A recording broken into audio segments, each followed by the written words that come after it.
Hello. Hey, Gamerman's Lounge to Waifu Labs Lounge. Do you read? Do you read? Yes, we do read.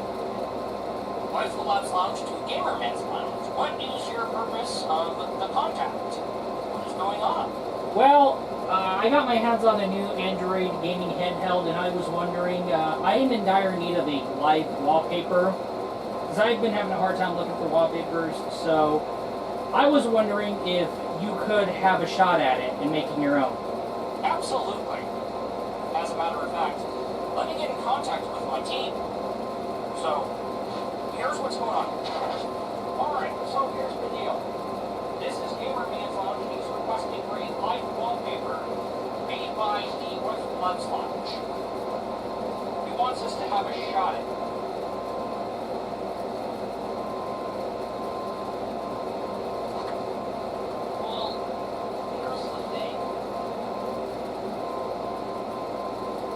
Yeah, we've been looking for work, as a matter of fact. So, like we had in that meeting. So we can, like, you know... Okay, yeah, I see what's going on. Yeah. So, here's the thing. We had a meeting, and we came into an agreement that, we were warned of such a request. However, we're not asking for extra money or extra pay. We're just looking for a couple of Wednesday slots and one more. And this one more Wednesday slot would be for the behind-the-scenes footage of making the live wallpaper for your handheld. Okay. Can you tell me the handheld in question? The AYN Odin 2. Okay, perfect. The AYN Odin 2 handheld. This should be easy as pie. Okay, now we can do a live wallpaper, but once again, we're not asking for extra pay. We're asking for 2 Wednesday slots for the month of March. It could be any time. Even at the end, even we could do 2 at the end of March or 1 at the beginning and 1 at the end, whatever. As long as we're able to upload for March, we can be able to do that. And that one more slot will show the behind-the-scenes footage of making the live wallpaper. Okay. Does that sound like quite a deal? Yeah, that sounds like a deal. Absolutely. I will take that deal any time of the day. Yeah. Absolutely, that is it.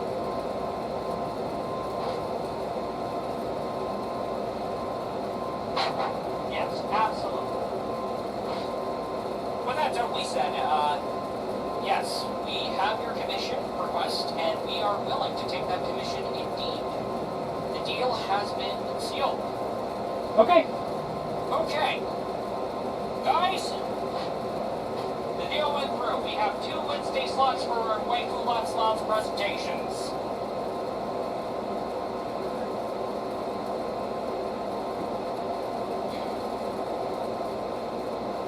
That's it? That's all we need? Huh. Actually, not bad.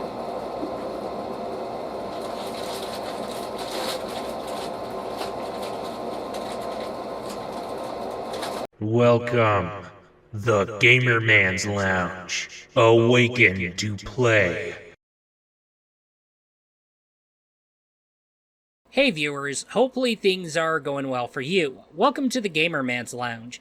I am Lord Gamerman of this lounge, and here is what has been going on. You see, I managed to get back into emulation, and I have been wanting my ROMs to consist of games that I own. Because why should I sail the 7 seas for games that I already have? What is the point? This results in me managing to copy and back up the ISO files from my collection on PlayStation 1, PlayStation 2, and Sega Saturn. I am yet to find my solution for Sega Dreamcast and Xbox Classic. I am also yet to find the tool or tools that would let me copy ROM files from my cartridge games. Looking into options from left and right. Anyway, I wanted to go ahead and play my PlayStation 2 games, for example, on the go. Of course, when it came to cloud gaming, I used a previous solution, the DualShock 4 controller, which has Bluetooth connectivity. Unfortunately, the DualShock 4 controller I used was not working, even if I charged it. I tried that reset button, and I still couldn't get it to work. Something tells me if I can get it working again, I would have to replace the battery. How I would go about it is that I would go ahead and clip this attachment to this controller, and the phone would go there, and that would work out very well. So what I'm about to do, I'm going to have to hook this up on the camera. Okay, so, yo, what are you doing? Hey, stop. Yo, why are you... Hey, what are you doing with my controller?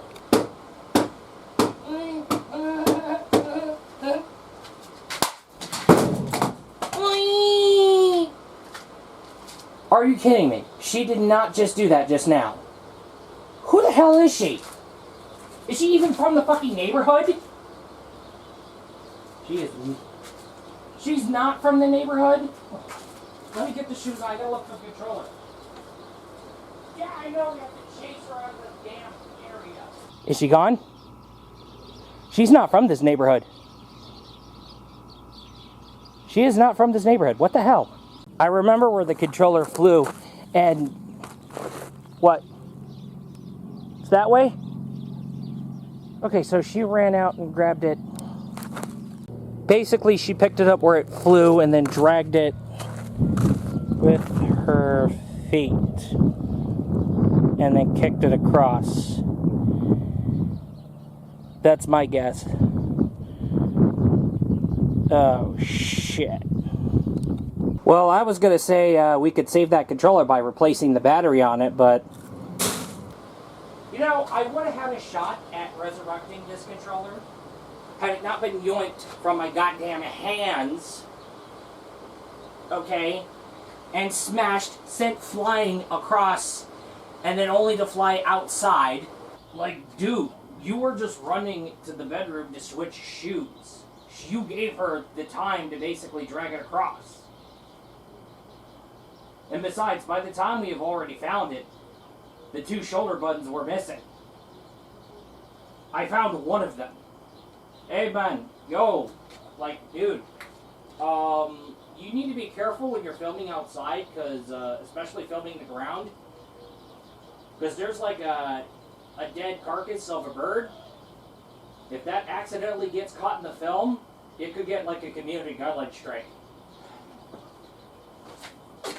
I'm not worried about that. I'm more worried about the control. Shit. Oh, that's the fucking clip.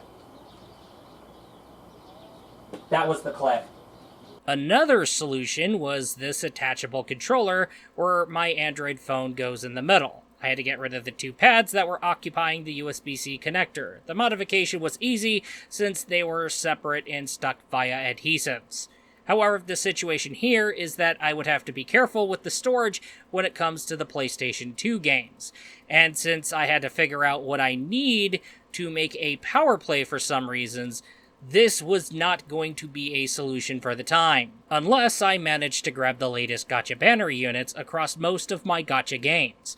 Only then I would move bit by bit into a better state. However, I was not in a great state to even be taking the offer for a meal from Panda Express and have a proper dinner plate, so I would be settling for what would fit on top of a slice of toast. Backing up the ISO files, including 2 extra PS2 games I bought and getting lucky in the gacha, moved me to an improved state. And then I made the power play. You can find that out after the segue to a video game recommendation. Let the lounge recommend you a game. It's Strapong 2. You become a super soldier who could shoot, slide, kick, grab, and wreak havoc. Hell, you could even go slow motion and go invisible. My goodness, you are acting like a death machine who is tasked with helping a mysterious rebel force fight against a morally questionable but also mysterious organization. The storyline gets really crazy, and so are the side quests, but you have a heavy metal soundtrack blasting alongside the sounds of gunfire, destruction, and screams. You have multiple difficulties to dominate, many things to unlock, especially customization stuff, many targets to assassinate. You have a bonus combat simulation mode that gives you Horde, Survival, Endless, Sandbox. A $30 deal or $35 if you want the DLC. Find this game on 9th gen consoles and PC and you will have a good time. This is the AYN Odin 2, an Android OS handheld dedicated to gaming. It would be more than capable for emulation on the go. As a matter of fact, this thing is powered by the Qualcomm Snapdragon 8 Gen 2 processor. This would result in better emulation results for PlayStation 2 especially, but also 60 frames per second across all my gacha games. The emulation part is being handled with ROMs stored on the 512GB SD card, because I chose the Pro version. I would be getting the 12GB RAM and 256GB storage because of the Pro version. The base would get you 8GB RAM and 128GB storage. The max would get you 16GB RAM and 512GB storage. If you are in dire need of more storage, micro SD card support is available. As my ROMs would be stored on my 512GB micro SDXC card, my internal storage would be used to download the apps and mobile Android games. Video output is supported by USB-C and the micro HDMI port on top. So 2 options. There is customization options and settings, and I will list a few examples. For one, you could set the LED lighting on the sides and around the joysticks. You could also change the controls around to be oriented between Xbox style or Nintendo style. However, in design, the button layout is built with Nintendo style in mind, but I swapped to Xbox style so that way I could play it like an Xbox controller, so that B button in the bottom would emulate as an A button. I ended up rather getting this handheld and was dead set to get this handheld for a reason. And this is where you would see it featured in a product recommendation segue. I got my hands on it for a week and I was amazed about how capable the handheld really is. I made a good choice holding out a bit more for this device. From here, we're going to go ahead and play some games on this, but I do have a dilemma. You see, I would like to customize my home screen and lock screens some more, and we are working with a resolution of strictly 1080p with a 16:9 ratio. Maybe a live wallpaper that would go well. So I ended up talking to the Waifu Labs Lounge and seeing if they could cook something up, and they did, so let's get right on going. Right off the bat, it does an amazing job. Any issues with this thing will be dominantly related to the apps more rather than the Odin 2 itself. As a matter of fact, there is a, let's just say, hugely tiny amount of heavily isolated hiccups in the process when it comes to gaming on your Odin 2, but you're not going to run into much problems. As a matter of fact, you'll be checking for updates right out of the box, because this thing will be already patched up like hell, especially including the launch day shenanigans. I went ahead and tested the Android games because of the Snapdragon 8 Gen 2, so we will be getting our fix for waifus, but at 60 frames per second. First game we're going to be taking a look at is Outer Plane, a turn-based RPG that I got running at 60 frames per second, and I cranked the graphics settings up to maximum. I had a good time and things went very smooth sailing. Ran far better compared to the OnePlus Pad, but then again, the OnePlus Pad runs at like a higher resolution, and it would be nice to get the damn thing to downscale to 1080p, but OnePlus wouldn't let you. Another game we are going to check out would be Eversoul. I wanted to run this game on a native Android device that stays at strictly 1080p resolution because of a bizarre glitch that is plaguing me when it comes to running the game on the OnePlus Pad. It would occur when it comes to the Live 2D, the CGs, and the gacha menus. Running Eversoul on the Odin 2 definitely fixed the visual bug due to the strict aspect ratio of 16:9.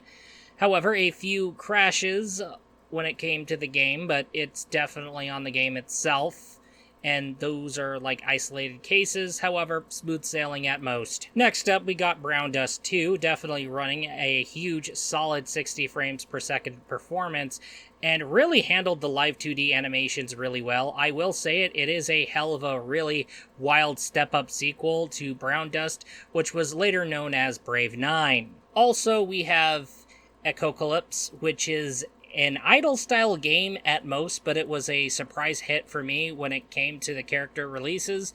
The additional outfits for the characters can be unlocked either with money or with in-game gems you earn by playing the game. Also, you do have the ultimates, which come packed with the anime FMV sequences, and I will say they are well done. Smooth sailing once again. We move on to emulation, starting with PlayStation on the go. Went with Duck Station and running Gekio Shooting King, which is going to look familiar to some of the viewers, which is probably explaining why I was lucky as hell to get the game when it was cheaper. Moving on over to PlayStation 2 emulation via Nether SX2 playing Soul Calibur 2, which is something that resonated well more than ever when it comes to my childhood. I would play this game on PlayStation 2, Xbox, and most of the time Nintendo GameCube. A good time was to be had. Just keep in mind the isolated frame dips when it comes to practice mode, which just stays at the practice mode. Playing survival mode, so you won't see the issue. Moving on over to R-Type Leo, which I wanted to play again for a long time, but .mu messed things up when it comes to the IREM arcade classics. You would be best off extracting the ROMs from there, in which I had to get the macOS version and then do that over there. Say what you want about Leo, but it was the soundtrack that kept me in. Sucks it was handled totally piss poor. What a mess up from .mu. Got it running on the MAME 2003 Plus core on RetroArch. Speaking of RetroArch, we will be staying there. Now let's go to the Beatles Saturn core and boot up Puyo Puyo 2. I decided to get the Saturn version of that, which happens to be packed with additional content. This sequel was where counterattacking was introduced in the Puyo Puyo series. Also, let's go ahead and check out Dynamite Deca, which does look familiar. That is because it is essentially the Japanese version of Die Hard Arcade.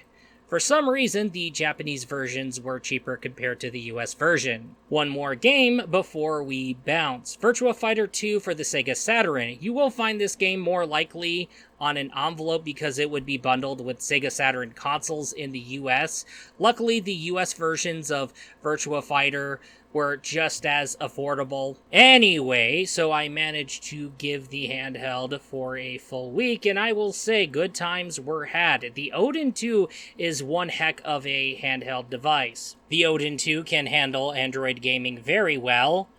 As well, it can handle emulation on the go very well. Oh, and I forgot to mention, you can map out controls for games with no native controller support. With all that is said, it is absolutely recommendable. And with that said, that is all, and I will look forward to you in the next video. Peace out.